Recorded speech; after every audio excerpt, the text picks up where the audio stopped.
Wa nake magana ne? Kai da ka kira waya baka san wanda kake kira a waya ba? Ka kashe mu ma.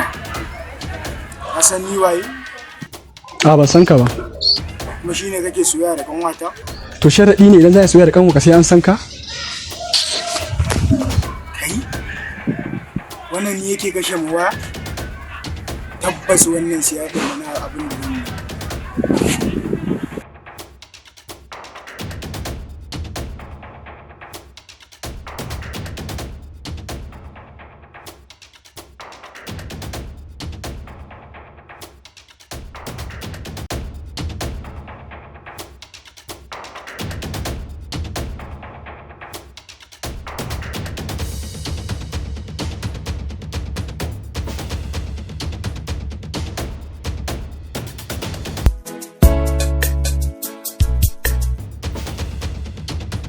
Rashin sani ke sa kare ya ci alli.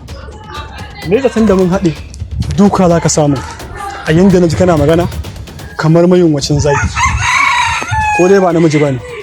Allah dai ya sa a jikin munjiriya babu abincin kaska kuma kai ka san cewa girman raƙumi yana tsoron kunama kuma wallahi barin gaya ma ka ji ko mutuwa ta san ƙarfi kuma ko da ta kashe wallahi ba ta ɗauka ba in gaya ma ka ji kenan haji ko Kar ka ƙara yin kuskuren taɓa ni idan ba so kake ɗanɗana maka zafin ƙunar garwashi a tafin hannu ba.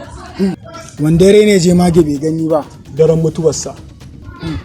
ya haka ka ce shi kenan za mu haɗe wata rana in kere yana yawo zabo yana wata ranar za a haɗu.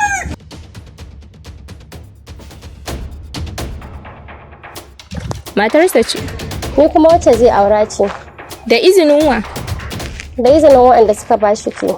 Da ka yau kada ki ƙara ɗaga min waya na idan na baki. Wace ce ita tambayar ka nake yi?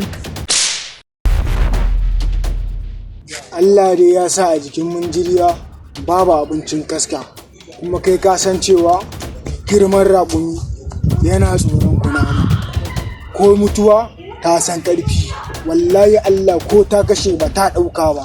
Ban waye kaka nan wajen. Wallahi tallahi me raba da kai sai dai Allah ban zama cuci kun. Wannan da kake gani shine mijin da za a aura. Wallahi kai sake ke dare shi. Kai tsaya a nan wajen. In ba ka bayyana sassoke ma tumbin ka wuce a nan wajen. Kar ka taɓa ta me kake so?